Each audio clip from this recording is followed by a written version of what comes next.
কথা না শুনে দৌড়াতেই থাকে। নীর যেতে যেতে পেছনে ফিরে শ্রাবণীর রাস্তা পার হয়েছে কি না দেখতে, কিন্তু অপর পাশ থেকে ট্রাক আসতে দেখে রাস্তার মধ্যখানে চোখ দেয়। শ্রাবণী এখনো রাস্তা পার হয়নি। নীর চেঁচিয়ে শ্রাবণীকে সরে যেতে বলে। নীরের কণ্ঠস্বর শুনে সায়নরা অপর পাশে তাকিয়ে নীরের ভয়ার্ত ফেস দেখে জাহ্নবীরা সবাই সরে যেতে বলছে, কিন্তু শ্রাবণী এদিকেই আসছে।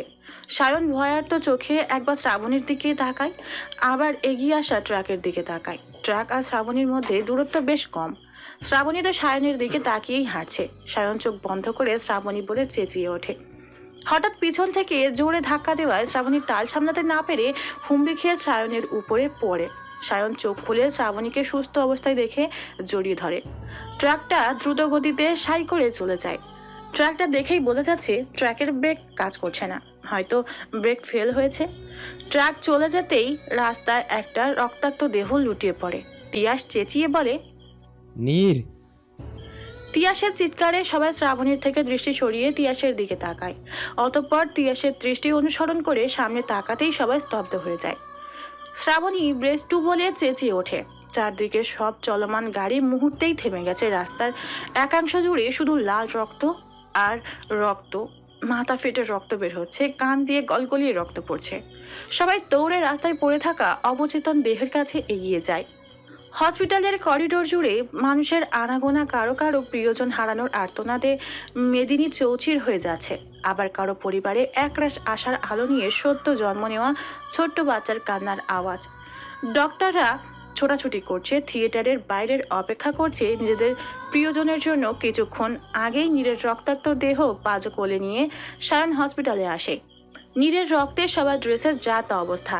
নীরকে রাস্তায় রক্তপাত অবস্থায় দেখার পর থেকে শ্রাবণীর কান্না শুরু হয়েছে, এখনো থামার নাম নেই।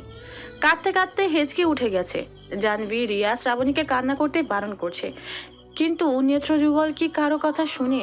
এক যুবকের কোলে এক রক্তাক্ত যুবতীকে দেখে নার্স ক্রেচার নিয়ে আসে।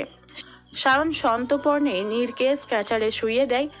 নার্স চটজলদি ডক্টরকে ডাকতে যায়। শ্রাবণী নীরের গালে চাপড় দিয়ে কাঁদতে কাঁদতে নীরকে ডাকতে শুরু করে। বিষ্টু, এই বিষ্টু, ওঠ না প্লিজ, কথা বল। আম সরি, আমি আর কখনো রাস্তায় এভাবে বিখেয়ালি চলবো না। প্লিজ ওঠ না, আর কতক্ষণ এভাবে থাকবি? আমার খুব কষ্ট হচ্ছে। ছোটা, তোর বউকে বল না উঠতে। সায়ন শ্রাবণীর নিকট অসহায় দৃষ্টি তাক করে।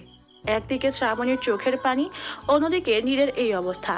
সায়নের মনের উপর দিয়ে বর্তমানে বিশাল গতির ঝড় প্রবাহিত হচ্ছে। সায়ন নিজেকে ধাতস্থ করে শ্রাবণীর গালে আলতো হাতের পরশ বুলিয়ে শান্ত গলায় বলে, বনু একটু শান্ত হ, ডক্টর আসছে তো, নীরের কিচ্ছু হবে না, তুই কাঁদিস না।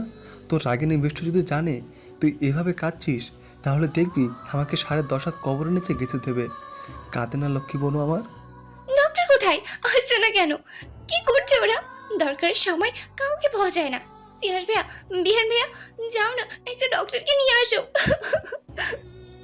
শ্রাবণীর কথায় তিয়াস, বিহান একে অপরের দিকে চাওয়াচাবি করে ডক্টর আনতে অগ্রসর হলেই সেখানে একজন মধ্যবয়স্ক পুরুষ এসে হাজির হয়। গলায় গায়ে অ্যাপ্রন পরিহিত দেখে সবাই বুঝতে পারলো ইনি ডক্টর। শ্রাবণী ডক্টরের কাছে গিয়ে হাত জোড় করে মিনতির স্বরে বলে, ডাক্তার আঙ্কেল, প্লিজ আমার বেস্টুকে ঠিক করে দেন। ওর যেন কিছু না হয়। ওর কিছু হলে আমি শেষ হয়ে যাব। প্লিজ আঙ্কেল, ওকে ঠিক করে দেন। সামনে থাকা ডক্টর ক্রেচারে থাকা মেয়েটার দিকে তাকিয়ে আটকে ওঠে। পুরো শরীর রক্তে মাখামাখি, মাথা থেকে এখনো চুইয়ে চুইয়ে রক্ত পড়ছে। ডক্টর হালকা চেঁচিয়ে বলে, না, জলদি ওটি রেডি করুন। এমন একজন পেশেন্টকে কিভাবে এখানে ফেলে রাখতে পারলেন আপনারা? হ্যাঁ। ডক্টরের কথায় নার্স মাথা নিচু করে সরি বলে দ্রুত পায়ে চলে যায় ওটির দিকে। ডক্টরও ওটিতে ঢুকে পড়ে। নার্স আর ওয়ার্ড বয় মিলে নীরের ক্র্যাচার নিয়ে যায়। শ্রাবণী ছলছল চোখে ওটির দিকে তাকায়। ওটির লাল লাইট জ্বলে মানেই ভিতরে অপারেশন শুরু হয়ে গেছে। সায়ন ফোন বের করে অভিদের ইনফর্ম করে নীরের বাবাকে ফোন দেয়। ভুলবশত ফোন নীরের বাবা না ধরে নীরের মা ধরে। সায়নের মুখে নিজের একমাত্র মেয়ের অ্যাক্সিডেন্টের কথা শুনে নীরের মা হাউ মাউ করে কেঁদে দেয়। ফোনের অপর পাশ থেকে মহিলা কণ্ঠের কঞ্চনের সুর ভেসে আসতে সায়ন হাত দেওয়ালে পাঞ্চ করে ও শিট বলে ওঠে। নীরকে ওটিতে নেওয়া হয়েছে প্রায় 50 মিনিট ছুঁই ছুঁই। অপারেশন থিয়েটারের বাইরে দাঁড়িয়ে আছে সায়নরা। কিছুক্ষণ আগেই আয়াত আর ওর বাবা এসেছে, আর তার মিনিট 5 পর নীরের মা বাবা আসে। নীরের মার তো কাঁদতে কাঁদতে নাজেহাল অবস্থা। শ্রাবণী বেঞ্চিতে বসে কাঁদতে কাঁদতে নিজেকে ব্লেম করতে থাকে। আমার জন্য আজ এমনটা হয়েছে। কেন আমি এভাবে রাস্তা দিয়ে চললাম? নয়তো এমনটা হতোই না। সব দোষ আমার। বেস্টুর কিছু হয়ে গেলে আমি নিজেকে কখনো ক্ষমা করতে পারবো না। ইয়া মাবুদ, আমার বেস্টুকে তুমি বাঁচিয়ে দাও। প্লিজ হেল্প মি, আমার বেস্টুকে প্লিজ আমার কাছে ফিরিয়ে দাও। আয়াত ধীর পায়ে এসে শ্রাবণীর পাশে বসে, শ্রাবণীর কাঁধে হাত দেয়। শ্রাবণী চেনা স্পর্শে শ্রাবণী পাশ ফিরে আয়াতকে দেখে, এবার শব্দ করে কেঁদে দেয়। শ্রাবণী আয়াতকে জাপটে ধরে, কাঁদতে কাঁদতে জোরে জোরে বলে, ভাইয়া, সব আমার জন্য হলো, সব দোষ আমার। কিন্তু বেস্টু কেন আমাকে বাঁচাতে গিয়ে নিজেকে এভাবে বিপদে ফেললো? এখন ওর কিছু হলে আমি কি করবো ভাইয়া? প্লিজ বেস্টুকে ঠিক করে দে না, প্লিজ। কাঁদিস না, অপরবেলাকে ডাক, দেখবি সব ঠিক হয়ে যাবে। শ্রাবণী আয়াতের বুকে মুখ গুজে কাঁদতে থাকে। আয়াত শ্রাবণীকে নিজের হাত দিয়ে আলিঙ্গন করে নেয়।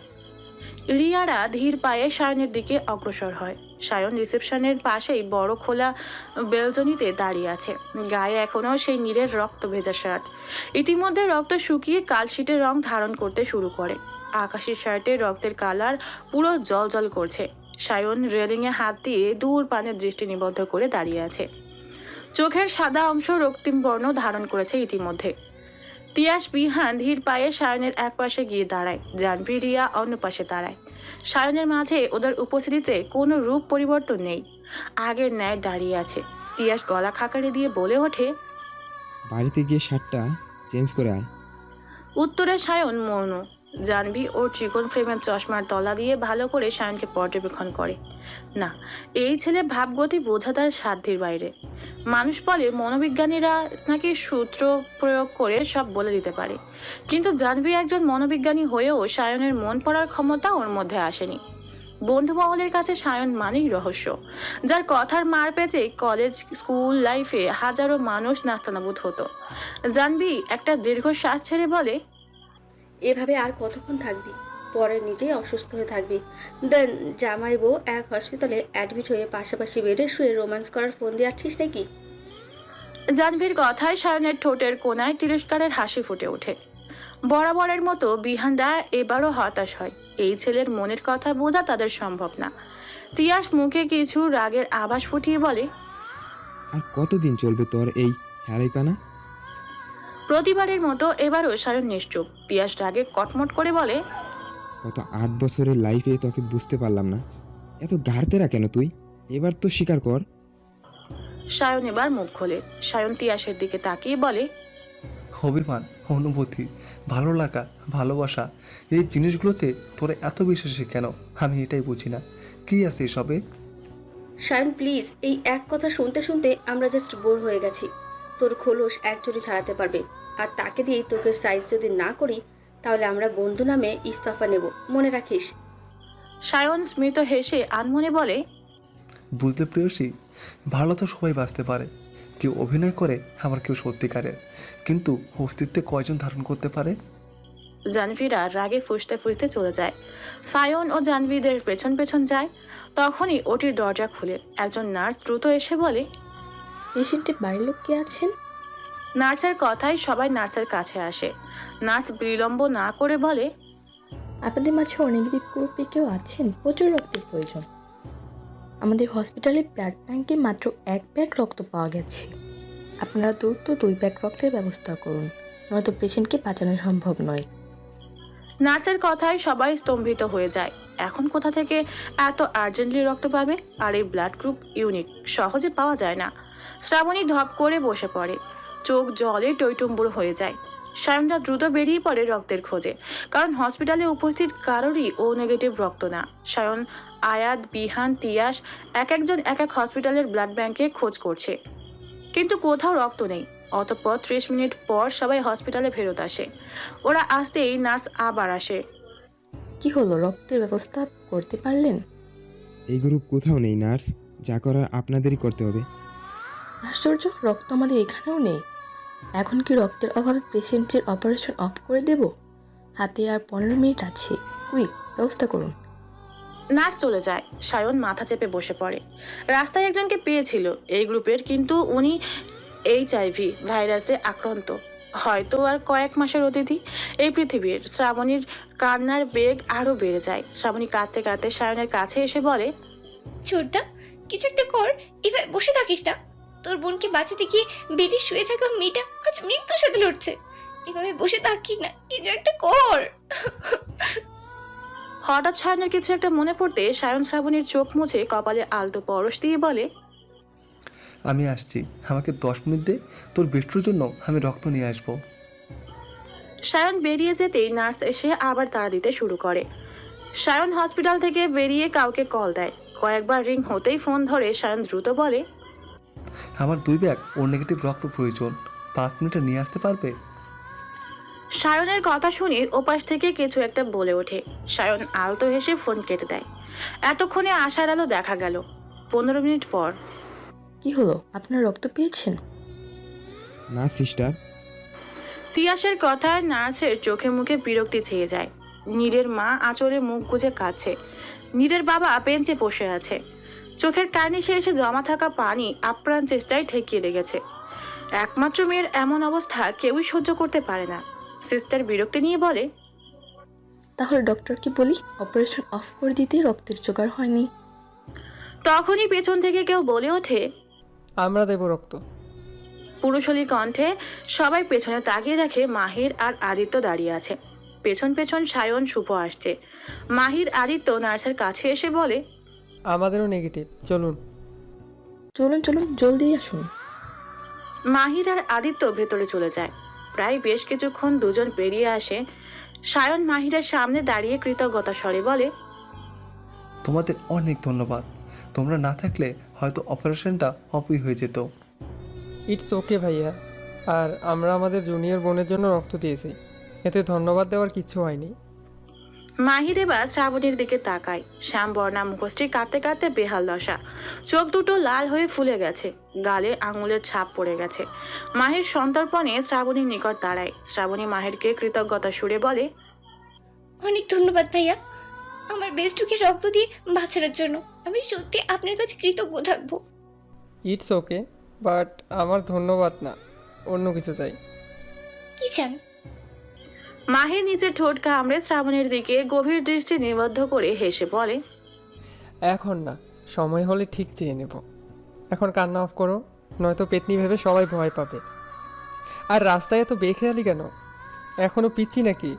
কিছুদিন পর তো নিজেই পিচ্চির মা হবে, এখন তোমাকে পিচ্ছি মানায়? মাহিরের কথায় শ্রাবণীর কান্না অফ হয়ে যায়। কিছুক্ষণ পর ডক্টর অপারেশন শেষ করে বেরিয়ে আসে। নীরকে কেবিনে শিফট করে। এখনো সেন্স ফিরেনি। 72 ঘন্টা অপেক্ষা করতে বলা হয়েছে। শ্রাবণী নীরের সাথে দেখা করতে চাইলে নার্স দেয় না। ডক্টরের কাছে অনেক মিনতি করে কেবিনে যায়। বেডে নীর অবচেতন অবস্থায় শুয়ে আছে। মাথায় হাতে ব্যান্ডেজ, মুখে অক্সিজেন মাস্ক, হাতে স্যালাইন লাগানো। নীরকে দেখে শ্রাবণীর চোখে টইটুম্বুর হয়ে যায়। শ্রাবণী ধীর পায়ে নীরের পাশে বসে নীরের হাতটা নিজের হাতের মুঠোয় পুড়ে বলে, বেস্টু, আমি খুব লাকি তোর মতো বেস্ট ফ্রেন্ড স্বরূপ বোন পেয়েছি। এবার তুই তাড়াতাড়ি সুস্থ হয়ে যা। আমি আর কখনো রাস্তায় বেখেয়ালি হাঁটবো না। এই যে প্রমিস করছি, তুই তাড়াতাড়ি সুস্থ হ আর আমার বেস্টু ভাবি হয়ে যা। বেস্টু, তুই আমার অবেলা রোদের ভালো থাকার কারণ। তুই আমার অস্তিত্বের তাক, তোর হারিয়ে যাওয়া বারণ। নিকষ কৃষ্ণ রজনী। আকাশের সূর্য আরো ঘন্টাখানেক আগে অস্ত গিয়ে ধরনের বুকে নেমে এসেছে রাতের আধার। বাইরে আকাশে উঠেছে একটা অর্ধগোল চাঁদ। শাঁসা করে বাতাস বইছে। দূর থেকে ভেসে আসছে কুকুরের ডাক। নির্দিষ্ট সময় পর পর ওরা ঘেউ ঘেউ করে উঠছে, আবার শব্দহীন হয়ে পড়ছে। বাতাসে কেবিনের ভিতরের শুভ্র পর্দাগুলো এলোমেলো উঠছে। শ্রাবণী ধীর পায়ে উঠে কেবিনের সাথে অ্যাটাচ করা ছোট্ট বেলকনিতে গিয়ে দাঁড়ায়। বাইরের বেসামাল প্রকৃতি জানান দিচ্ছে আজ প্রকৃতি তার সর্বস্ব দিয়ে বৃষ্টিকে আলিঙ্গন করে নিজেকে উজাড় করে দিবে। শ্রাবণী বাইরে থেকে কেবিনের ভিতর বেডে অবচেতন অবস্থায় শুভ্র ড্রেস পরিহিত মেয়ের দিকে তাকায়। মুখে অক্সিজেন মাস্ক, হাতে এখনও স্যালাইন ঝুলছে। মুখটা শুকিয়ে পুরো কাঠ হয়ে গেছে। আজ 7 দিন হলো নীরের অ্যাক্সিডেন্টের। সেদিন অপারেশনের পর ডক্টর বলেছিল 72 ঘন্টায় নীরের জ্ঞান ফেরার সম্ভাবনা আছে, কিন্তু 72 ঘন্টা কেটে আরও 24 ঘন্টা পার হয়, কিন্তু নীরের অবস্থার কোনো পরিবর্তন হয় না। এতে সবাই ভয় পেয়ে যায়। ডক্টর দ্বিতীয়বার চেক আপ করে জানায় নীরের মাথায় আঘাত বেশি পাওয়ায় মস্তিষ্ক কাজ করা বন্ধ করে দিয়েছে, যার জন্য নীর রেসপন্স দিতে পারছে না। কয়েকদিনের মধ্যে ঠিক হয়ে যাবে। ডক্টরের কথা অনুযায়ী হসপিটালে রেখেই নীরের চিকিৎসা হচ্ছে। সবাই এসে দিনে 2 বার করে নীরকে দেখে যাচ্ছে হসপিটালে। শুধু শ্রাবণী আর নীরের মা নীরের সাথে আছে। হঠাৎ বজ্রপাতের শব্দে শ্রাবণী বাস্তবে ফিরে চোখে তরল জাতীয় কিছু অনুভব করতেই শ্রাবণী চোখে হাত দিয়ে বুঝতে পারল ও কাঁদছে। শ্রাবণীর ঠোঁট চেপে কান্না আটকে বিড়বিড়িয়ে বলে, বেস্টু প্লিজ কাম ব্যাক। আর পারছি না তোকে এভাবে দেখতে, সবাই কষ্ট পাচ্ছে। আগের জন্য হলেও এবার তো রেসপন্স দে। কি রে, তুই ওখানে কি করছিস? বাইরে বৃষ্টি পড়বে মনে হয়, ভেতরে আয়, সায়ান এসেছে। বেলকনির দরজার কাছ থেকে নীরের মায়ের কথা কর্ণপাত হতেই শ্রাবণীর চোখ মুছে ধীর পায়ে ভেতরে যায়। সায়ন সোফায় বসে আছে। পাশেই টিফিন বক্সে দুজনের খাবার নিয়ে এসেছে। গায়ে এখনো অফিসের ড্রেস, চোখে চশমা, চশমার আড়ালে 2 চোখ জোড়া রাজ্যের ক্লান্তি। সায়ন মাথা তুলে একবার নীরের দিকে তাকিয়ে একটা দীর্ঘশ্বাস ছেড়ে খাবার বের করে শ্রাবণী এসে নীরের পাশে তুলে বসে। আন্টি হেই নেন, দুজন খেয়ে নেবেন। আর আজ আসতে লেট হলো, আসলে অফিসে খুব প্রেশার ছিল। শ্রাবণী, এই যে আন্টির মেডিসিনগুলো খাইয়ে দিস। আচ্ছা, তুই খেয়েছিস? না, বাড়িতে যাওয়ার সাথে সাথে মা খাবার দিয়ে বলল তোদের এখনও খাবার পাঠানো হয়নি, তাই নিয়ে আসলাম। আমি গিয়ে খেয়ে নেব। ছোটটা। সায়ন শ্রাবণীর দিকে তাকায়। শ্রাবণীর চোখে পানিতে টইটুম্বুর। সায়ন শ্রাবণীকে টেনে নিজের কাছে এনে মাথায় হাত বুলিয়ে ধীর গলায় বলে, নীর কাঁদিস না, ঠিক হয়ে যাবে। ও ঠিক হলে ওকে আমি আচ্ছা করে বকে দেব, কেমন? না, তুই ওকে বকবি না। কেন? ও তো তোকে কষ্ট দিচ্ছে, সবাইকে কষ্ট দিচ্ছে, তাহলে বকলে কি হবে? না, বকবি না, ও তাহলে রেগে যাবে, পরে আর কথা বলবে না। আচ্ছা বকবো না, এবার খেয়ে নাও। ছোটদা আসি, অফিসের কিছু কাজও কমপ্লিট করতে হবে। আচ্ছা, সাবধানে যা। সায়ন চলে যায়। শ্রাবণীরা দুজন খেয়ে কেবিনের সোফায় আর এক্সট্রা বেডে শুয়ে পড়ে। হঠাৎ মধ্যরাতে বাইরে প্রচণ্ড বৃষ্টি শুরু হয়। বিজলি চমকানোর বিকট শব্দে শ্রাবণীর ঘুম ভেঙে যায়। বাইরে প্রকৃতির ভয়ঙ্কর রূপ দেখে শ্রাবণী ভয় পেয়ে যায় কিছুটা। তার উপর বিজলি চমকাচ্ছে, বিজলির শব্দ শ্রাবণী প্রচণ্ড ভয় পায়। শ্রাবণী গুটিসুটি মেরে আবার শুয়ে পড়ে। সময় যত যাচ্ছে বিজলি চমকানো তত বাড়ছে। শ্রাবণী বেডের চাদর দিয়ে পুরো শরীর ঢেকে গুটিসুটি মেরে শুয়ে মনে মনে উপরওয়ালাকে ডাকতে শুরু করে। এক পর্যায়ে কখন ঘুমিয়ে পড়ে নিজেও জানে না। রাতের আধার কাটিয়ে পৃথিবীতে এক নতুন দিনের সূচনা হলো। রাতে বৃষ্টি হওয়ায় সকালের আবহাওয়া বেশ বৃষ্টিস্নাত। চারদিকের সবকিছু পানিতে ভিজে আছে। প্রকৃতির সমিষ্ট হাওয়া ও শীতল হয়ে গেছে। এতদিনের গরমের জর্জরিত জীবনের এই বৃষ্টি যেন আশীর্বাদ স্বরূপ ছিল। চারদিকটা এখন বেশ শীতল শীতল, কোথাও গরমের ছিটে ফোটাও নেই। নীরের মা ভোরের দিকে ঘুম থেকে উঠে নামাজ পড়ে নিয়েছে। প্রতিদিনের মতো আজও নীরের সুস্থতা কামনা করেন। শ্রাবণী ঘুম থেকে উঠে ওয়াশরুম থেকে ফ্রেশ হয়ে আসে। কিছুক্ষণ পরই সায়ন ব্রেকফাস্ট নিয়ে আসবে। নার্স এসে নীরের স্যালাইন চেঞ্জ করে নতুন স্যালাইন দিয়ে কিছু কাজ করছিল। তখনই সায়ন খাবার নিয়ে আসে। সায়নের সাথে শুভ, মাহির, আদিত্য 3 জনই এসেছে। 3 জন নীরকে দেখতেই আসছিল। লিফটে এসে সায়নের সাথে দেখা হয় 4 জন একসাথেই ভেতরে আসে। শ্রাবণী মাত্রই ওয়াশরুম থেকে এসেছে। সায়নদের দেখে শ্রাবণী শুকনো হেসে এগিয়ে যায়। নার্স, ওর অবস্থা কি কোনো উন্নতি হয়নি? না আপু, তবে আজ কেমন একটা লাগছে। আমি ডক্টরকে অলরেডি ইনফর্ম করে দিয়েছি। নার্সের কথায় সবাই কিছুটা ঘাবড়ে যায়। শ্রাবণী কাঁপা কাঁপা গলায় বলে, কোনো প্রবলেম হবে না তো? আমি ঠিক বলতে পারছি না। বনু, এত টেনশন নিস না। আন্টি, আপনাদের ব্রেকফাস্ট। নার্স নিজের কাজে মনোযোগী হয়। হঠাৎ ওনার হাতে কলম গড়িয়ে সায়নের পায়ের কাছে এসে পড়ে। সায়ন নীরের ডান সাইডে দাঁড়িয়ে আর নার্স বাম সাইডে। সায়ন নিচে ঝুঁকে কলমটা উঠিয়ে নীরের বেডে ঝুঁকে নার্সের দিকে কলমটা এগিয়ে দেয়। নার্স মুচকি হেসে কলমটা নিয়ে নেন। সায়ন নীরের দিকে ঝুঁকেই ফিচেল কণ্ঠে বলে, এই যে মিস বাঘিনী, এবার উঠুন। সবাইকে বড্ড জ্বালাচ্ছেন। এখনও জ্বালানো শেষ হয়নি নাকি? সায়ন নীরের উপর থেকে সোজা হয়ে পিছন ফিরে চলে আসতে নিলে হাতের নরম কিছু স্পর্শে সায়ন থমকে যায়। মুহূর্তের মাঝে শিরা উপশিরায় প্রবল স্রোত বয়ে যায়। ঠান্ডা প্রকৃতিতে সায়নের গায়ের লোম দাঁড়িয়ে যায়। সায়ন ওখানেই ওভাবেই দাঁড়িয়ে থাকে। হাতের স্পর্শ আরেকটু গভীর হতেই সায়ন চট করে পিছনে তাকায়। নীরের ঠোঁট নড়ছে, চোখের পাপড়ি কাঁপছে। সায়ন নিজের হাতের দিকে তাকাতেই চোখ আটকে যায়। নীর সায়নের 2 আঙুল ধরে আস্তে করে টান দিচ্ছে। সায়নের ঠোঁটের কার্নিশে এক চিলতে হাসি ফুটে ওঠে। নার্স হঠাৎ চেঁচিয়ে বলে, ওহ মাই গড, পেশেন্ট রেসপন্স দিয়েছে। নার্সের কথায় শ্রাবণীরা সবাই চকিত দৃষ্টিতে নীরের দিকে তাকায়। সবাই নীরকে ঘিরে দাঁড়ায়। নার্স জলদি ডক্টরকে ডাকতে যায়। বিষ্টু, প্রত্যুত্তরে নীর নিশ্চুপ। নীর এখনো সায়নের আঙুল ধরে আছে। শ্রাবণীরা সায়নের দিকে তাকায়। সায়নের দৃষ্টি অনুসরণ করে নীরের হাতের দিকে তাকাতেই সবাই নিঃশব্দে মুচকি হেসে ওঠে।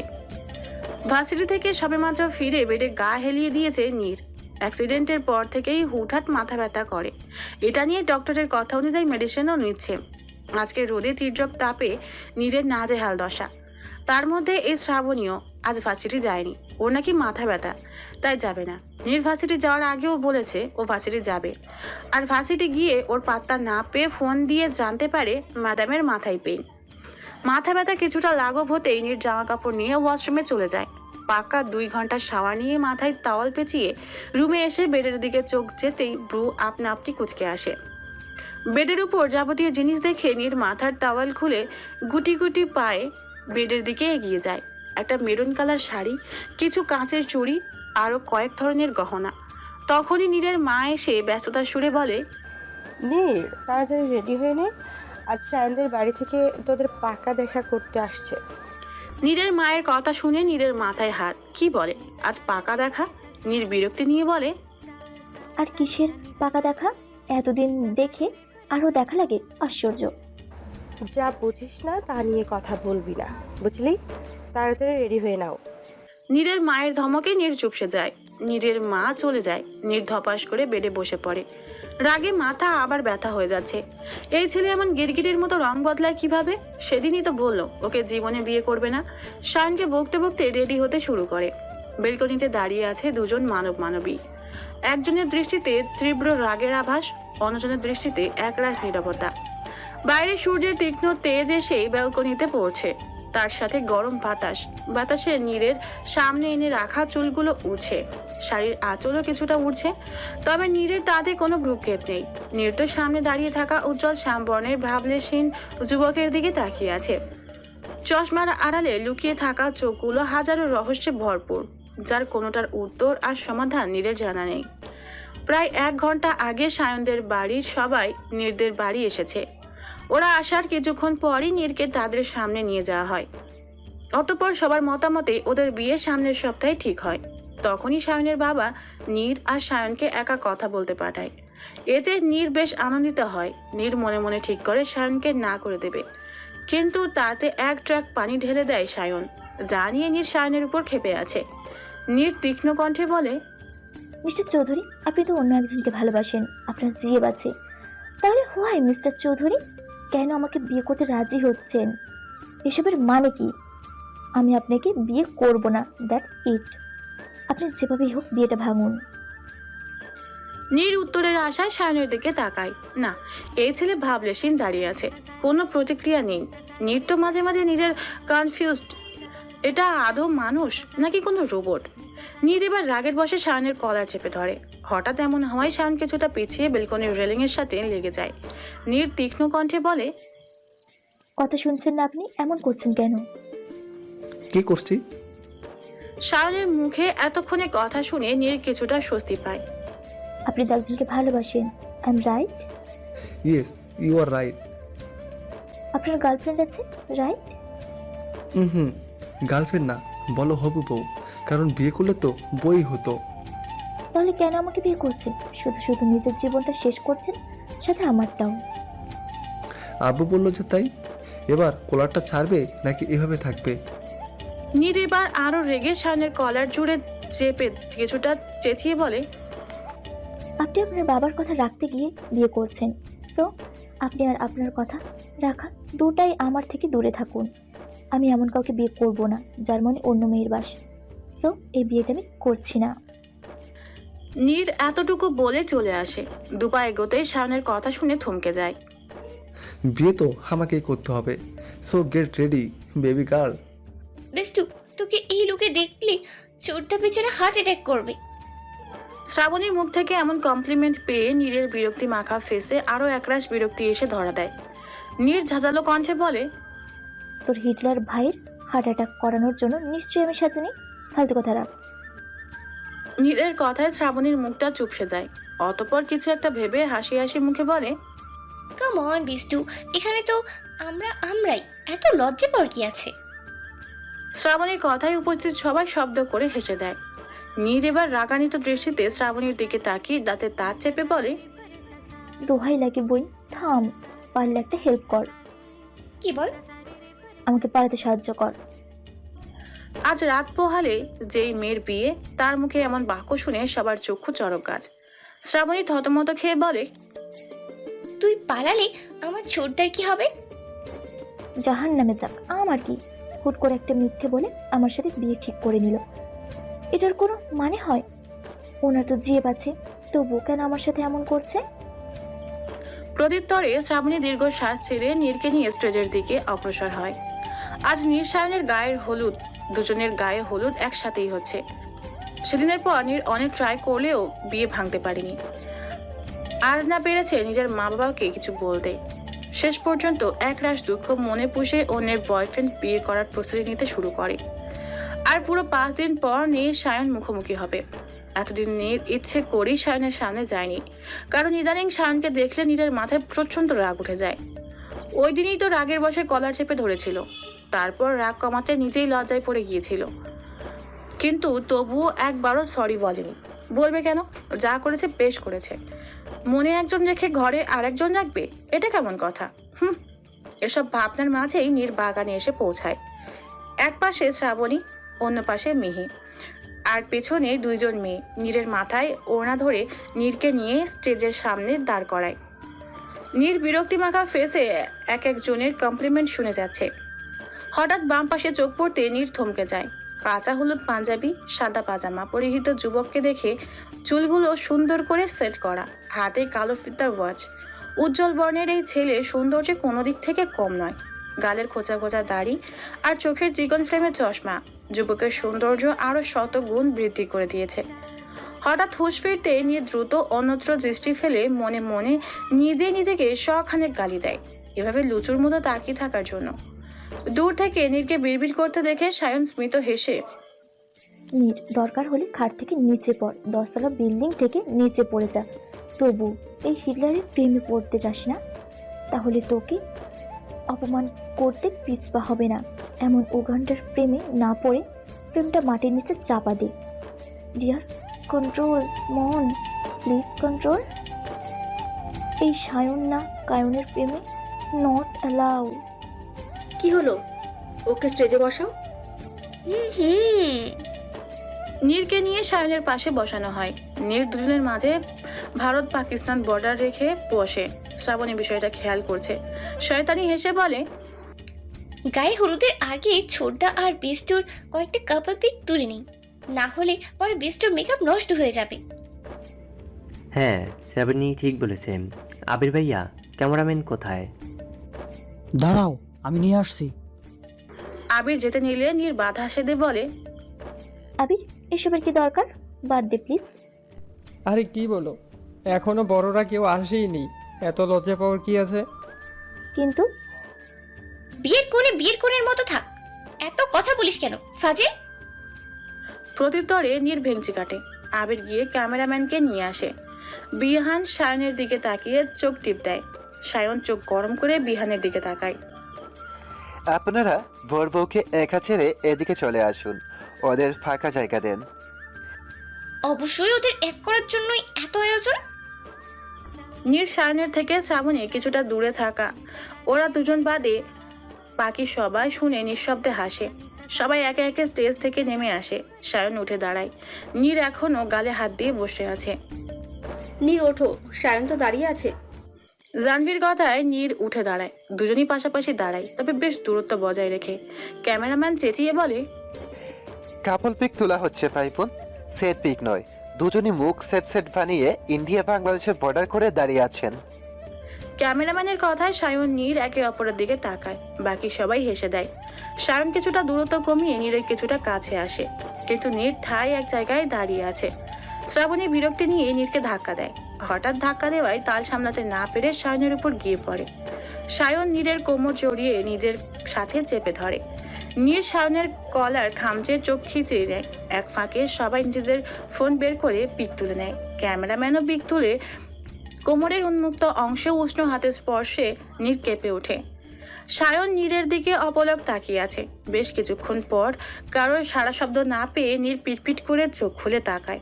সম্মুখে সায়নকে দেখে নিজের অবস্থান বুঝতে পেরে নীর ছিটকে দূরে সরে যেতে নিলে কোমরের বাঁধন আরো গভীর হয়। নীর সায়নের দিকে তাকায়। সায়ন ফিসফিসিয়ে বলে, এখন সরো না শ্রাবণী, ফের ধাক্কা দেবে, তখন আর ধরবো না। ধরতে হবে না, ছাড়ুন, সবাই দেখছি কি ভাবছি। নীরের কথায় সায়ন ব্রু কুচকে বলে, আমি কি তোমার ঠোঁটে কিস করেছি যে লোকে কি ভাববে? জাস্ট ধরেছি, এতে ভাবাভাবের কি আছে? তোমার মতো এত ডার্টি মাইন্ড না সবার, বুঝলে? সায়নের লাগামহীন কথা শুনে মুহূর্তে নীরের গালে লালাপ আবার ছড়িয়ে পড়ে। নীর সায়নের থেকে দৃষ্টি সরিয়ে নেয়। দ্রুত এই ছেলের সাথে কিছুক্ষণ থাকলে যে কেউ হার্ট অ্যাটাক করতে বাধ্য হবে। নীরের বুকে টিপ টিপ শব্দ পেয়ে সায়ন স্মিত হেসে কিছুটা ভাবুক হয়ে ঠোঁট কামড়ে বলে, আচ্ছা, এক কাজ করি, চলো। কি? আমি তোমার গালে একটা টাইট কিস করি, আর ওইদিকে ক্যামেরাম্যান পিক তুলুক। ওয়ার্ল্ড ফেমাস কাপল পিক হবে আমাদেরটা তাহলে, রাইট? সায়নের কথা শুনে এবার নীরের মাথা ঘুরতে শুরু করে। একটা মানুষ কতটা ঠোঁটকাটা স্বভাবের হতে পারে, তাহার জলজান্ত প্রমাণ এই সায়ন চৌধুরী। নীর গলায় কিছুটা রাগের আভাস এনে বলে, একদম আজেরা কথা বলবে না, ছাড়ুন বলছি।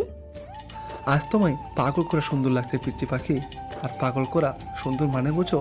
যা দেখলে মন মস্তিষ্ক সব কন্ট্রোল হারিয়ে অবাধ্য কিছু করতে চায়। সায়নের কথায় নীর এবার অস্বস্তিতে পড়ে যায়।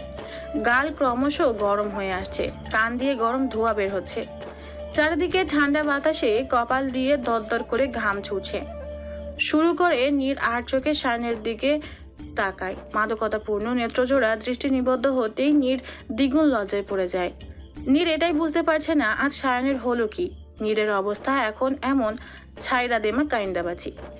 হঠাৎ চারিদিক থেকে হাসির কলরব কর্ণে পৌঁছাতেই দুজনের হুঁশ ফিরে। সায়ন চট করে নীরের কোমর ছেড়ে কিছুটা দূরে গিয়ে দাঁড়ায়।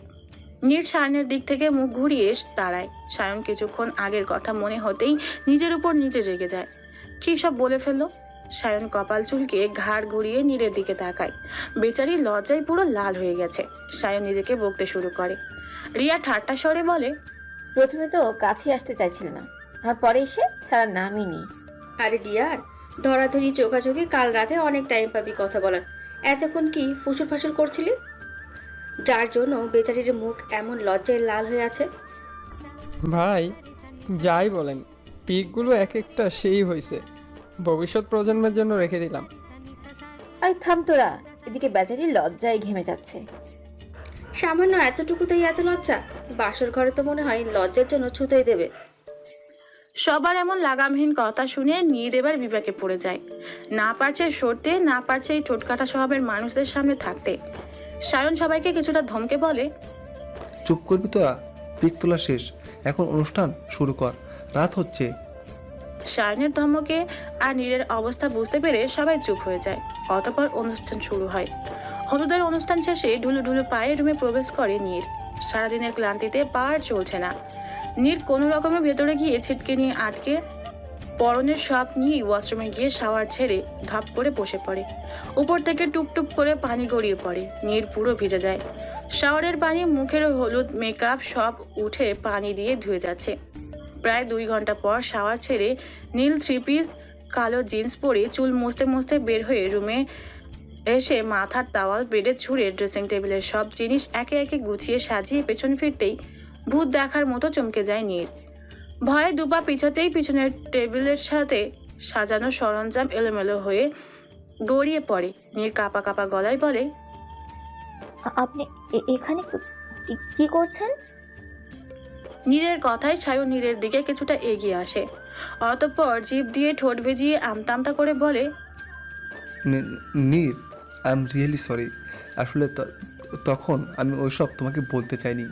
আমি আমার গার্লফ্রেন্ডকে বউ ভেবে বলেছি, বাট তুমি কোথা থেকে চলে এলে আমি বুঝতে পারিনি। তখন আমার কি হয়ে গিয়েছিল, আমি সত্যিই সরি। সায়নের কথা শুনে নীর একটা দীর্ঘশ্বাস ছেড়ে শান্ত স্বরে বলে, ইটস ওকে, যান আপনি, এবার কেউ দেখে ফেলবে। আচ্ছা আসছি। নীর পিছন ফিরে আবার ড্রেসিং টেবিল গোছাতে শুরু করে। সায়ন নীরের দিকে কিছু তাকিয়ে থেকে আবার চলে যায়। ঘরে একা নিজের অস্তিত্ব টের পেতেই নীরের ঠোঁটের কোণে তাচ্ছিল্যের হাসি ফুটে ওঠে। অবশেষে বহু সময় পেরিয়ে দুজন মানব মানবী বিয়ের বন্ধনে আবদ্ধ হলো। গড়ে উঠলো আরেকটা জীবন। কবুল বলার সঙ্গে সঙ্গে নিজের চোখ থেকে কয়েক ফোঁটা অশ্রু গড়িয়ে পড়ে। নিজেকে কেমন ভিলেন ভিলেন মনে হচ্ছে। প্রথমে শুভ আর রাহার মাঝখানে এসেছিল, এখন সায়ন আর ওর গার্লফ্রেন্ডের মাঝখানে। যদিও নীর ভালোবাসায় বিশ্বাসী না, তবুও নীর কখনো চায়নি ওর লাইফে এমন কেউ আসুক যে অন্য নারীতে আসক্ত থাকবে। কিন্তু সবাই কি সব চাইলে পায়? কিছু চাওয়া অপূর্ণই থেকে যায়। যেমনটা নীরের ক্ষেত্রে হলো। নীর সন্তর্পণে চোখের পানি মুছে নিল। আজ থেকে শুরু হলো ওর আরেক জীবন। না জানি কি অপেক্ষা করছে সেই জীবনে। বিয়ে শেষে বর কনে সহ সব ছোট বড় ফ্রেন্ড সার্কেল কাজিন মহল খেতে বসে। বর বউকে একসাথে বসানো হয়েছে, সবাই খাচ্ছে। সায়ন সবার দিকে একবার চোখ বুলিয়ে নীরের দিকে কিছুটা ঝুঁকে ভিলেনি ভাব নিয়ে বলে, welcome to my life Mrs Shaon Chowdhury. By the way, ready থাকো নতুন জীবনের জন্য। তোমাকে পুরোতে না আমার বড্ড ভালো লাগে। যখন তুমি আমার উপরে রেগে যাও তখন জানো মনে মনে পৈশাচিক আনন্দ পাই। বাট হোয়াই, তুমি তো আমার এই জন্মের শত্রু ছিলে না, বোধহয় আগের জন্মের ছিলে। হ্যাঁ, right? Excuse me mister Chowdhury, আমি না তেমন স্বামীর বাধ্য বউ না যে স্বামীর সত্য অবহেলা অপমান সহ্য করে মুখে কলু বেটে রাখবো। আমাকে যা বলবেন বা যা করবেন তা হ্যান্ড ওভার হবে, বুঝলেন? পরাণের স্বামী।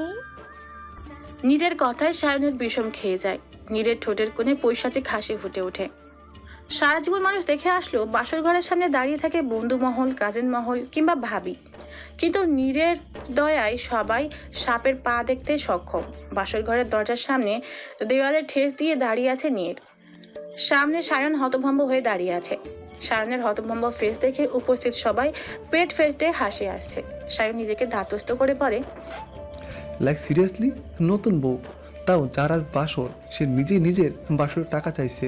তুমি কি সত্যি ডাকাতের বংশের মেয়ে নাকি? সায়নের কথার উল্টো পিঠে নীর গলা ছেড়ে কোমরে হাত দিয়ে বলে, আমার বহুদিনের ইচ্ছে আপনার বিয়ে স্পেশাল বাসরে মোটা অঙ্কের টাকা আদায় করব। আমার এতদিনের স্বাদ আমি কিভাবে বিসর্জন দেই বলুন তো? বোনের একমাত্র বেস্ট ফ্রেন্ড হিসেবে তো আমার টাকা চাই। চাই মানে চাই, নয়তো না, আমি টাকা দিচ্ছি। আর না, তোমার শখ মিটাচ্ছে। গুড বাই, তাহলে আউট। মানে আমার রুমের সামনে থেকে আমাকে বের করে দিচ্ছ? তোমার সাহস দেখে তো অবাক না হয়ে পারছি না। ওয়েট, একটু ভুল বললেন। এটা এখন আর আপনার একা রুম না। আর তাছাড়া রুমের বাইরে কোথাও আপনার নাম দেখছি না। আর সাহস, এটা আমার অলওয়েজ বেশি, ইউ নো। সো আমি ইম্পসিবল। আমি তো আর বাসর করব না। তাহলে টাকা দিয়ে কি করবে? টাকা দিয়ে ডেট ছাড়া কাঁচা কিনবো, দেন আপনাকে খাওয়াবো। শায়ন, তুইও পারিস, টাকাটা দিয়ে দে। জীবনেও না। দরকার হলে তুমি থেকে যাও, আমি রুমে যাচ্ছি। আমার বউ লাগবে না, রুম হলেই চলবে। Same to you. আমার হিটলার জামাই লাগবে না, বর্তমানে 30,000 টাকা হলেই চলবে।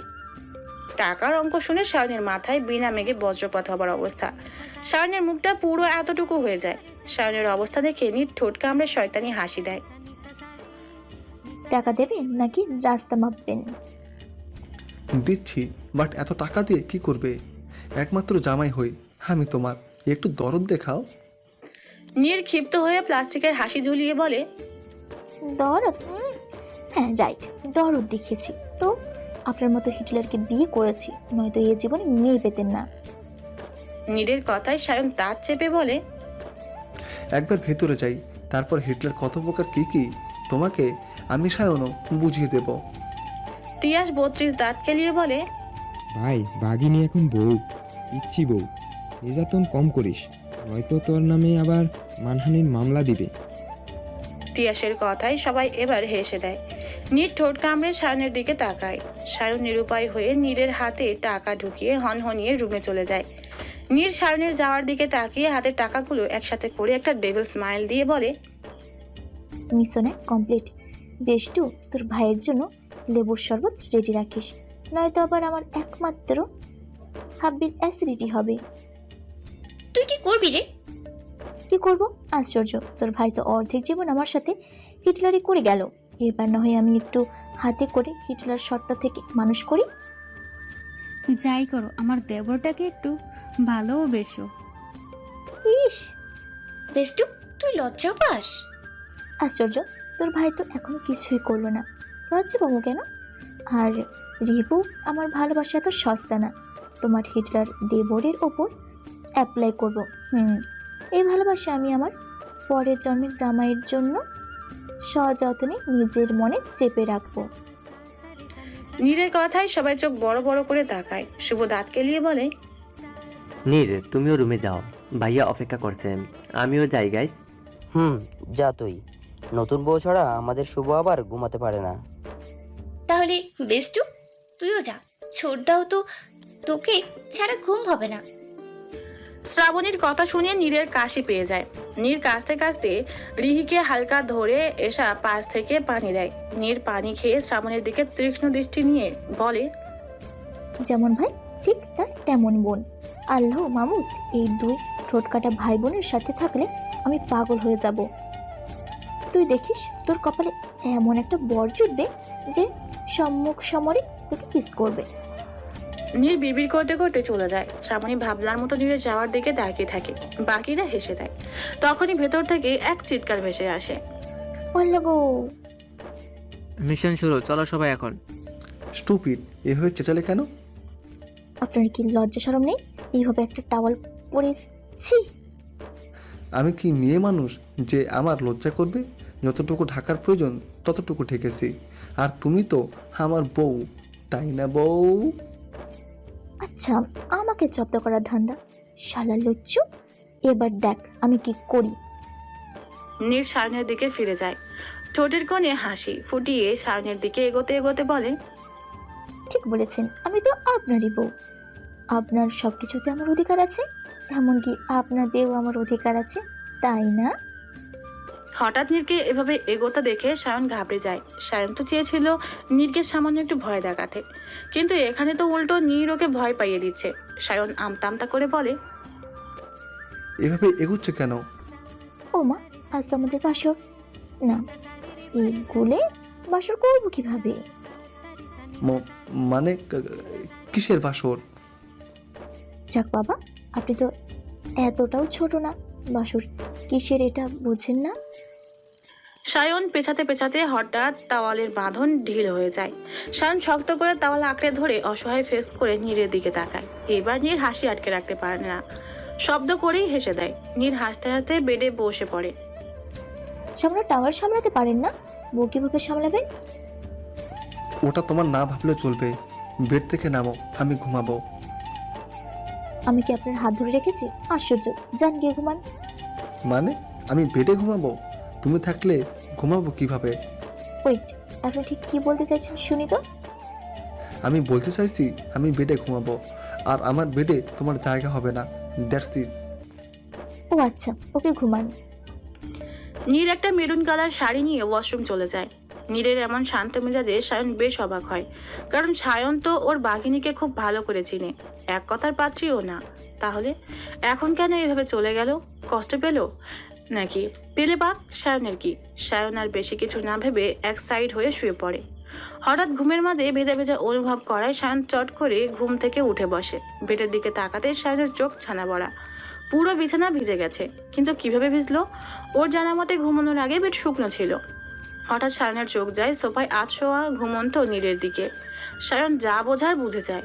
সায়ন নিজেই নিজেকে বলে, খাল কেটে নিজের ঘরে কেউ কুমির আনেনি আজ অবধি, কিন্তু আমি নিয়ে এসেছি। সায়ন বেড থেকে উঠে সোফার সামনে গিয়ে দাঁড়ায়। আহ, কি নিষ্পাপ মুখখানি, দেখে মনে হচ্ছে পৃথিবীর সব মায়া ওর ভেতরে, কিন্তু পৃথিবী কি জানে ওর পেটে সব শয়তানি বুদ্ধির কারখানা? সায়ন হ্যাচকা টানে নীরকে তুলে ঘুমের মাঝে আচমকা টান পড়ায় নীর প্রথমে ঘাবড়ালেও পরে ব্যাপারটা বুঝতে পেরে ঘুমের ভান ধরে উল্টো সায়নের হাত টান দিয়ে নিজের পাশে বসিয়ে গলা জড়িয়ে ঘুমন্ত অবস্থায় বিড়বিড়িয়ে বলে, যে প্রাণনাথ, তুমি কি জানো তোমার কাঁধে মাথা রেখে ঘুমানোর কত শখ ছিল? বাস্তবে আর পারলাম কই, স্বপ্নেই না হয় তোমার কাঁধে ঘুমালাম। জানো, তোমাকে দেখে ইচ্ছে করে একটা উম্মা থাপ্পড় মারতে। কি ভেবেছো কিস করবো? তুমি খুবই পচা, তোমাকে আমি জীবনেও কিস দেবো না। আর থাপ্পড় কেন দিতে মন চাই জানো?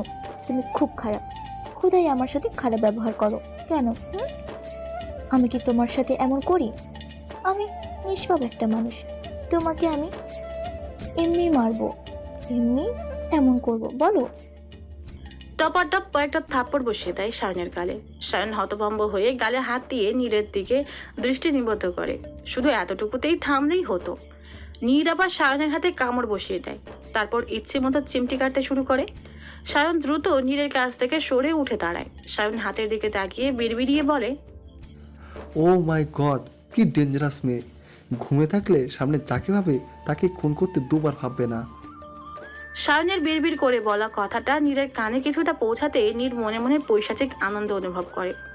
সায়ন বেলকনিতে গিয়ে পেটের চেয়ারে বসে পড়ে। ঘাড় বাঁকিয়ে একবার নীরের ঘুমন্ত ফেসের দিকে তাকিয়ে মুখ ঘুরিয়ে নেয়, অতঃপর হাতের দিকে তাকিয়ে বলে, দিন দিন তুমি বড্ড ফাজিল হয়ে যাচ্ছ। এভাবে কেউ কামড়ায়? ভাগ্যিস ঘুমিয়েছিলে, নয়তো নিজেকে কন্ট্রোল করতে না পেরে তোমার ওই ফোর্সাকালে আমিও টপাটপ কয়েকটা বসিয়ে দিতাম। তুমি ঘুঘু দেখেছো সোনা, ঘুঘুর ফাঁদ দেখোনি। বিয়ের আগে আমাকে চালিয়েছো, এবার আমি তোমাকে চালাবো। তোমার সুখের দিন শেষ। ওহ নীর, তোর কি ট্যালেন্ট! বাহ বাহ, এখন থেকে প্রতিদিন ঘুমের ভান করে আপনার একটু আদর্শরূপ থাপ্পড় দিয়ে দেবো। আপনার ওই গালটা আমি ফালা করে দেবো। এখনো আমার গালটা চলে, সেই দিন থাপ্পড়টাই নাকি মেরেছিল। সবার মাঝে তীক্ষ্ণ দৃষ্টিতে তাকিয়ে আছে সায়ন নীরের পানে। নীরের ফেসে অবুজের মতো প্রশ্নবোধক চিহ্ন ঝুলছে। বাকি সবাই হেসে কুটুকুটি অবস্থা। তিয়াস হাসতে হাসতে বলে, ভাই, ভাবি কি খুব বেশি অত্যাচার করেছে, নাকি তোর কাছ থেকে বাঁচতে চেয়েছে? তিয়াসের কথায় নীর ব্রু কুঁচকে তিয়াসের দিকে তাকিয়ে বলে, আপনি কি বলতে চাচ্ছেন ভাইয়া, আমি অত্যাচারী বংশের মেয়ে? না ভাবি, এটা কখন বললাম? তাহলে আমি কিভাবে আপনার এই হিটলার বন্ধুকে অত্যাচার করলাম? আমি তো নিষ্পাপ মানুষ, অত্যাচার তো যা করার উনি করলো। জানো রিয়াপু, উনি কাল সারা রাত আমাকে ঘুমোতে দেয়নি। নীরের কথায় সবাই এবার বিষম খায়। সায়ন রক্তচক্ষু নিয়ে নীরের দিকে তাকিয়ে দাঁতে দাঁত চেপে বলে, আমি ঘুমাতে দেনি নাকি তুমি দাওনি, কোনটা? এক্সকিউজ মি, আমি কিছুই করিনি। আমি তো ভদ্র মেয়ের মতো এক সাইডে ঘুমিয়ে পড়তে চাইলাম, কিন্তু আপনি তো। ইডিয়েট, কী সব যাতা বলছো? মুখটা অফ রাখো। কেন আমি ওদের সব বলবো? ওদের তো জানা উচিত ওনাদের বন্ধু কতটা নিষ্ঠুর। সায়ন বিরক্তিতে বিড়বিড় করতে করতে চলে যায়। নীর সায়নের যাওয়ার দিকে তাকিয়ে বাঁকা হেসে দেয়, বেষ্টু, সত্যি করে বল তো কি হয়েছে? তোকে আমার স্বাভাবিক লাগছে না। শ্রাবণীর কথায় নীর টেডি স্মাইল দিয়ে শ্রাবণীর গাল টেনে বলে, জাস্ট ইমাজিন, বাসুর ঘরে বউয়ের হাতে থাপ্পড়, কেমন ফিলিংস?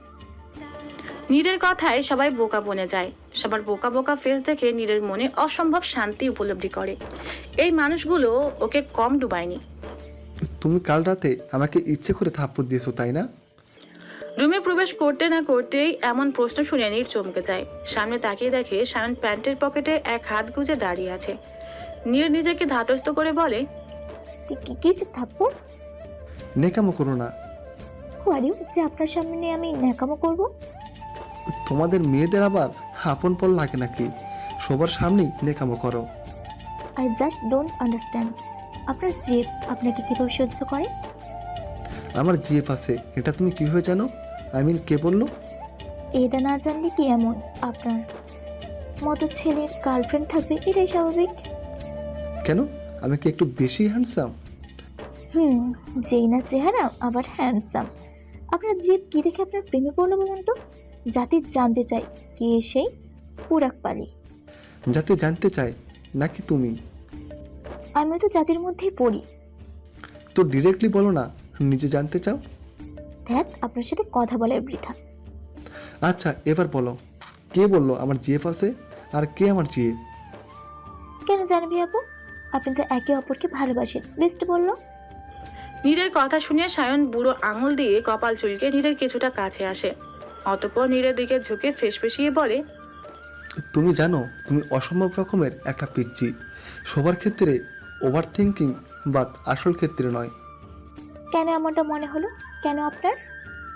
জানবি বিয়েনের উঠবি, বুঝলে? ওরা একে অপরকে কলেজ লাইফ থেকে ভালোবাসে। They are love for other and you are only best friend, not GPF. আর বনুকে তো নতুন চিনো না, ও কেমন হাঁসগুবি কথা বলে, এটা নতুন নাকি? আর মিস পিচ্ছি বালিকা। আমি এখন আর মিস নয়, মিসেস। উফ, sorry Mrs. Mrs Shahin Chowdhury, জানবি আর আমার কোন বিহেভে মনে হয় উই আর ইন রিলেশনশিপ? জানি না। তুমি সত্যিই গফে? জানি না। আদর করব? জানি না। জানি না, এটা না বললেই হয় করুন। সায়ন নীরের গালের টপাটপ দুইটা কিস করে রুম থেকে বেরিয়ে যায়। নীর গালে হাত দিয়ে হতভম্ব হয়ে তাকিয়ে থাকে।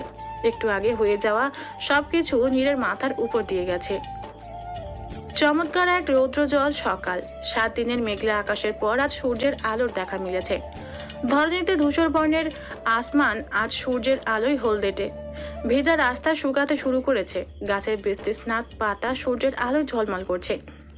ওয়াশরুম থেকে এসে কাচের জানালার শুভ্র পর্দা সরিয়ে দেয় নীর। সঙ্গে সঙ্গে সূর্যের রশ্মি বিনা অনুমতিতে জানালা ভেদ করে রুমে এসে জায়গা দখল করে। নীর বেডে ঘুমিয়ে থাকা সায়নের দিকে তাকিয়ে একটা দীর্ঘশ্বাস ছাড়ে। নীরদের বিয়ের আজ 2 মাস 15 দিন পূর্ণ হলো, কিন্তু সাপে নেউলের সম্পর্ক এখনো প্রেমময়ী হয়ে ওঠা তো দূরে থাক, বন্ধুসুলভই হয়নি।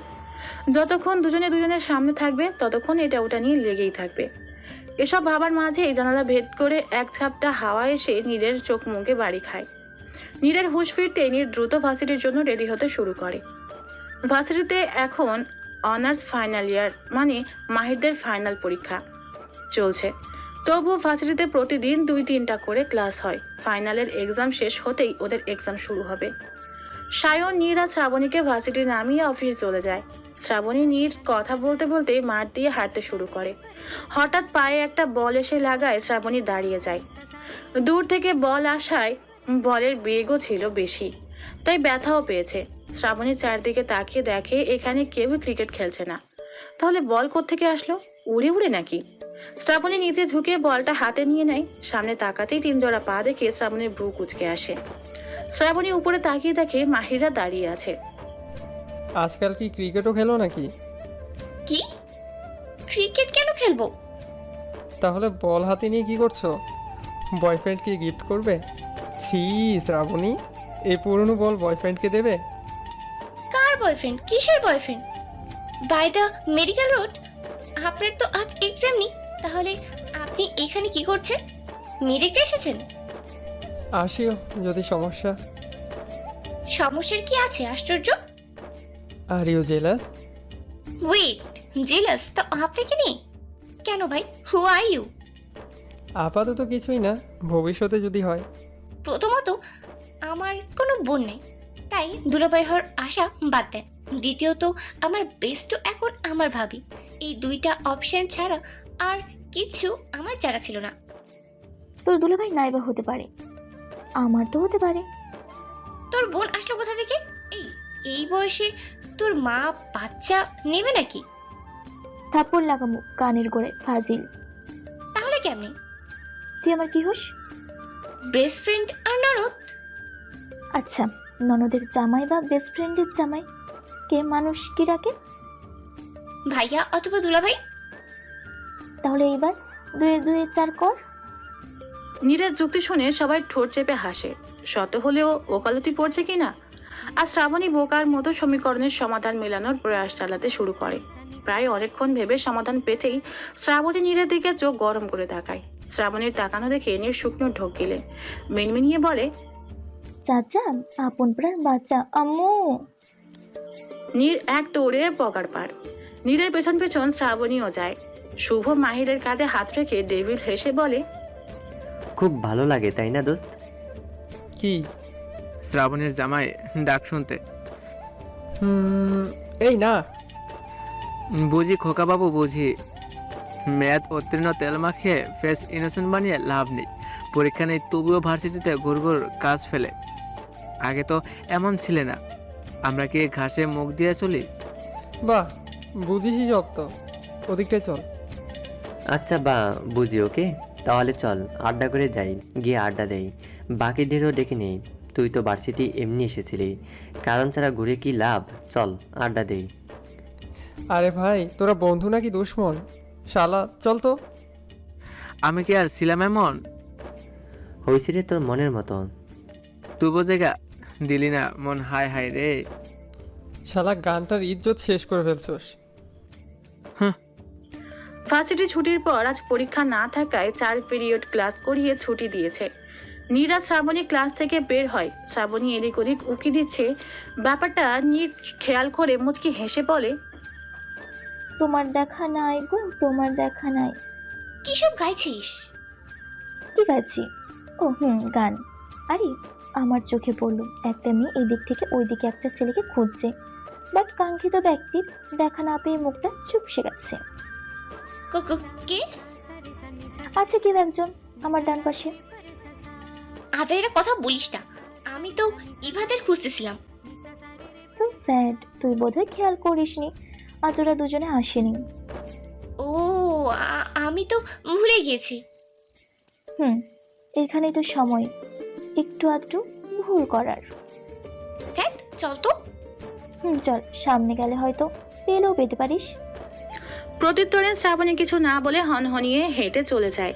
মাঠ কিছুটা পিচ্ছিল থাকায় শ্রাবণী ঠাস করে একটা বড় স্লিপ খায়। তখনই এক বলিষ্ঠ হাত এসে শ্রাবণীর কোমর আঁকড়ে ধরে। শেষ রক্ষা হলো কই।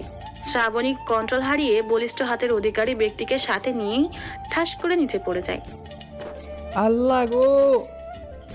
মাহিরের চেঁচানোতে শ্রাবণীর চোখ খুলে নিজেকে মাহিরের পেটের উপর বসা অবস্থায় পেয়ে ভ্যাবাচাকা খেয়ে যায়। মাহির নিচে শুয়ে আছে, তার পেটের উপর শ্রাবণী বসে আছে।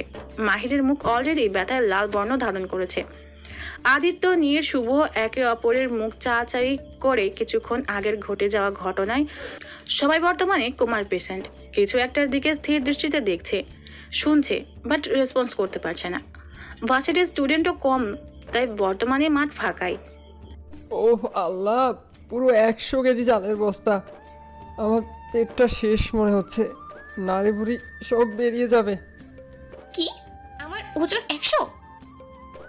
মাফ কর মা, আগে ওঠ, নয়তো আমি শেষ। আমি আপনার মা না। যাই হও, আগে উঠো। আমি শেষ, সাথে আমার পেটও শেষ। মাহিরের কথায় শ্রাবণী দ্রুত উপর থেকে উঠে পড়ে, কিন্তু ভাগ্য খারাপ হলে যা হয় আর কি। গায়ের ওড়নায় পা পেঁচিয়ে আবার আগের থেকে দ্বিগুণ জোরে মাহিরের পেটে পড়ে। আল্লাহ গো! মাহিরের চিৎকারে নীর, আদিত্য, শুভ তিনজনের হুঁশ ফিরতেই কান চেপে ধরে, আর মাহির ওখানেই ফিনিশ। ডিনার টেবিলে সায়নরা বসে সবাই খাচ্ছে। হঠাৎ নীর হেসে ওঠে। বিনা কারণে হঠাৎ এভাবে হেসে ওঠায় সবাই হতভম্ব হয়ে নীরের দিকে তাকায়। নীর ব্যাপারটা বুঝতে পেরে মিনমিনিয়ে বলে, সরি। কেউ তেমন একটা পাত্তা না দিয়ে আবার খাওয়ার মন দেয়, কিন্তু এবার নীর আগের থেকে দ্বিগুণ শব্দে হেসে ওঠে। এবার সবাই সন্দেহের দৃষ্টিতে নীরের দিকে তাকায়। নীর হাসতে হাসতে পেট চেপে ধরে। সায়নের বাবা স্মিত হেসে বলে, কি রে মা, এত হাসছিস কেন? আজকে কি একটু বেশি খুশি? দেখ বাবা, গিয়ে দেখো পেতনি ধরেছে। সায়নের কথায় সবার বিরক্তি নিয়ে সায়নের দিকে তাকায়। সবার বিরক্তি মাখা ফেস দেখে সায়নের মুখটা চুপসে যায়। শ্রাবণী টেবিল থেকে একটা চামচ নিয়ে নীরের দিকে ছুঁড়ে দিয়ে বলে, হাসবি না কুত্তি, আমি কিন্তু জানি তুই কেন হাসছিস। এবার আর পাইকে। নীর এমনিতেই হাসি আটকাতে পারে না, আর দুপুরের সিন মনে পড়লে তো নীরের হাসতে হাসতে পেটে খিল ধরে। নীর চামচটা সাইডে রেখে পুনরায় হাসতে শুরু করে। হারামি, তোকে তো আমি আজ। শ্রাবণীকে তেড়ে আসতে দেখে নীর খাওয়ার টেবিল ছেড়ে উঠে দৌড় লাগায়। শ্রাবণী নীরের পেছন পেছন দৌড়ায়। দুইটার কাণ্ড দেখো, এভাবে খাবার ছেড়ে কি ওঠে? শ্রাবণী, নীর কি এভাবে দৌড়াচ্ছিস কেন? মেয়েটা শাড়ি পরে পড়ে যাবে তো। কাহিনী কি হলো? নীর হঠাৎ এভাবে কারণ ছাড়া হাসলো কেন? কিছু তো একটা ব্যাপার আছেই। আরে ওদের ছাড়ো তো, দুজনই পাগলি টাইপের। আরে সোনা ভাবি, নীর একা একাই হাসতে পারে, বাদ দাও, খাও তো। সায়নের কথায় আয়াত ধমকে বলে, তো তোর মতো সারাদিন রামগরুর ছানা হয়ে থাকবে? যাক বাবা, আমি কি করলাম? এই বাড়িতে এখন থাকতেই পারবো না দেখতেছি। তুই এভাবে হাসলি কেন? বেস্টু বেলেননি, আমি জাস্ট মায়ের ভাইয়ের ফেসটা মনে পড়লে দম বন্ধ করার মতো হাসি পায়। বেচারার ফেসটা জাস্ট দারুণ ছিল। বেশ হয়েছে, আমাকে ধরতে আসলো কেন? হ্যাঁ, না ধরলে এখন বেডে শুয়ে শুয়ে ভূতের মুভি দেখতি, পা ভাঙা অবস্থায়, থুড়ি কোমর ভাঙা অবস্থায়। বেডে উপর হয়ে শুয়ে আছে মাহির। কোমর ব্যথায় উঠে দাঁড়াতে পারছে না। মাহিরের মা একটু আগেই মাহিরকে খাইয়ে মেডিসিন দিয়ে কতগুলো বকা দিয়ে গেছে। বিনা দোষে মাহির চুপচাপ বকা হজম করে এখন শ্রাবণীর পিন্ডি চটকাচ্ছে। সারা দিন খেয়ে খেয়ে 1000 কেজি ওজন বানিয়ে আমার মতো ছোট পিঁপড়ার উপর ধাম করে পড়লো। ভাগ্যিস বেঁচে আছি। আমি তো ভেবেছিলাম সার্জারি করা লাগতে হতো। হে খোদা, এ মেয়ের কপালে কোনো শুটকি মার্কা জামাই ঠিক করে রেখো না, তাহলে বেচারা বাসর রাতেই শেষ। পরের দিন কেন, আর কোনো প্রভাতেরই সূর্যোদয় ওই বেচারা দেখতে পাবে না। মাহির বিড়বিড় করতে করতে ঘুমিয়ে পড়ে। নিকশ কালো আধার কাটিয়ে মেদিনীতে নতুন ভোরের সূচনা। বর্তমানে বাংলাদেশে বর্ষা ঋতু চলমান, গ্রীষ্ম পেরিয়ে এই তো কিছুদিন হলো বর্ষার আগমন। বর্ষাকাল মানে চারদিকে জলে টইটুম্বুর। বিনা অনুমতিতে আকাশের বুক ছিঁড়ে শুরু হয় বর্ষার প্লাবন। বর্ষাকে ঘিরেই আবার বেশ কিছু পেশা সজীব হয়ে ওঠে। সমস্ত মাঠ ক্ষেত পানিতে যাতা অবস্থা। রিনঝিন বৃষ্টি মাখা সুর কার না শুনতে ভালো লাগে। বৃষ্টির স্নাত বর্ষার ফুলের উপস্থিতি হাজারো মানব মানবীর মন প্রেমের রঙে রাঙিয়ে তোলে। বৃষ্টিপ্রেমীদের কাছে বৃষ্টি মানেই নতুন ছন্দে জীবনের শুরু। তবে গ্রামের মতো শহরে বর্ষার সৌন্দর্য তেমন একটা উপভোগ করা যায় না। ইট পাথরের ঘেরা এই শহরের লোকজন তবুও বর্ষাকে আপন করে নিতে ব্যস্ত হয়ে পড়ে। কেউ কেউ গাড়ি নিয়ে বেরিয়ে পড়ে বর্ষণের ছোঁয়া পেতে, আবার কেউ ছাদে উঠে বৃষ্টির সশরীরে আলিঙ্গন করে নেয়। হঠাৎ হঠাৎ আকাশের বুক ছিঁড়ে শুরু হয় বৃষ্টি, কখনো বা মেঘের বজ্রপাত। সব মিলিয়ে বর্ষাকাল আমাদের যেমন আনন্দের, তেমনি দিনমজুরদের জন্য কষ্টে। মাহিরদের পরীক্ষা শেষ হয়েছে 7 মাসের উপর। শ্রাবণীরা এখন অনার্স ফাইনাল ইয়ার স্টুডেন্ট। দেখতে দেখতে নীর আর সায়নের বিয়ের 9 মাসের উপর হয়েছে। সম্পর্ক আগের মতো আছে। ভার্সিটির বারান্দায় দাঁড়িয়ে আছে নীর শ্রাবণী। বাইরে 1 ঘন্টা ধরে বৃষ্টি শুরু হয়েছে। যত সময় যাচ্ছে ততই বৃষ্টি বাড়ছে। শ্রাবণী নীর দাঁড়িয়ে থাকতে থাকতে দুজনেরই পা ব্যথা উঠে গেছে। বেষ্টু, ছোটদা আসছে না কেন বলতো? জানি না, হয়তো কাজে ব্যস্ত। একটা ফোন দে না। থাক, বাবা বকবে। কি ব্যাপার, এখনো বাড়ি যাওনি তোমরা? বহুদিন পর পরিচিত কণ্ঠস্বর শুনতে পেয়ে নিয়ে শ্রাবণী দুজনেই চমকে যায়। পেছন ফিরতেই বৃষ্টিতে আধ ভেজা মাহির শুভকে দেখে চমকে যায় অজান্তেই। শ্রাবণীর ঠোঁটের কোণে হাসি ফুটে ওঠে। প্রায় 5 মাস পর মাহিরদের সাথে ওদের দেখা।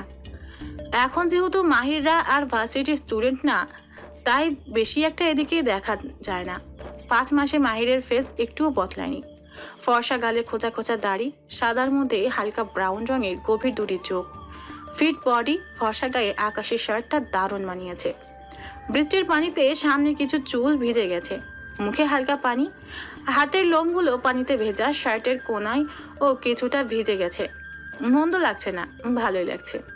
হঠাৎ হুঁশ ফিরতেই শ্রাবণী দ্রুত মাহিরের দিক থেকে চোখ সরিয়ে নেয়। ততক্ষণে আদিত্য চুলের পানি ঝাড়তে ঝাড়তে ওদের পাশে এসে দাঁড়ায়। আদিত্য হেসে বলে, কি লিটল সিস, বিবাহিত লাইফ কেমন কাটছে? বর আনরোমান্টিক হলে যেমন হয় তেমনই কেটেছে। মানে? কিছু না, ভালো কেটেছে। আর গিরগিটির সাথে কেমন কাটতে পারে বুঝতেই পারছেন। তা এখন তো খুব পিসফুলি ক্লাস করতে পারেন। ভার্সিটি আসেন যান, কেউ ডিস্টার্ব করার নেই, জ্বালানোরও নেই। ভালো আছেন নিশ্চয়ই মিস শ্রাবণ? মাহিরের মুখে শ্রাবণ আপনি দুইটা ডাক শুনে শ্রাবণীর চমকে মাহিরের দিকে তাকায়। মাহির পকেটে 2 হাত গুজে নিচের ঠোঁট কামড়ে শ্রাবণের দিকেই তাকিয়ে আছে।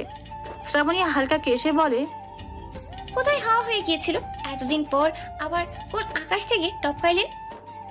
আকাশ তো একটাই ম্যাডাম, ছিলাম কোথাও, তবে দূরে নয়, কাছেই কোথাও। কেন, মিস করছিলে? শ্রাবণীর দিকে হালকা ঝুঁকে কথাটা বলল মাহির। মাহিরের এভাবে ঝুঁকতে দেখে শ্রাবণী কিছুটা পিছনের দিকে ঝুঁকে যায়।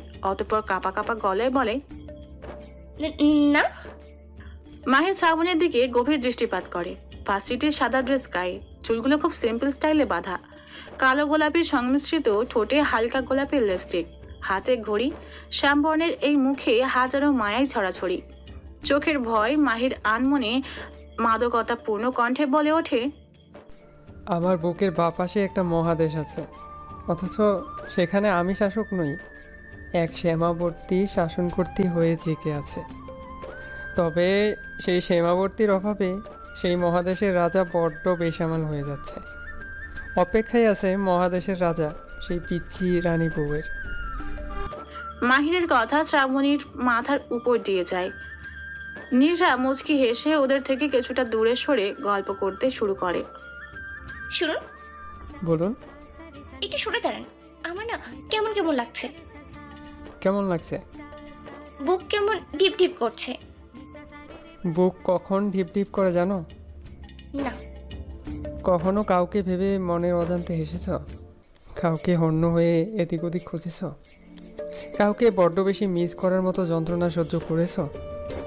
জানতাম উত্তর নেই। তুমি এখনো পিছিয়ে আছো, এসব বোঝার বয়স হয়নি। বাই দ্য ওয়ে, একটা ব্যক্তিগত কোশ্চেন করি। হুম বৃষ্টি বিলাসী? বাট বৃষ্টিতে অ্যালার্জি।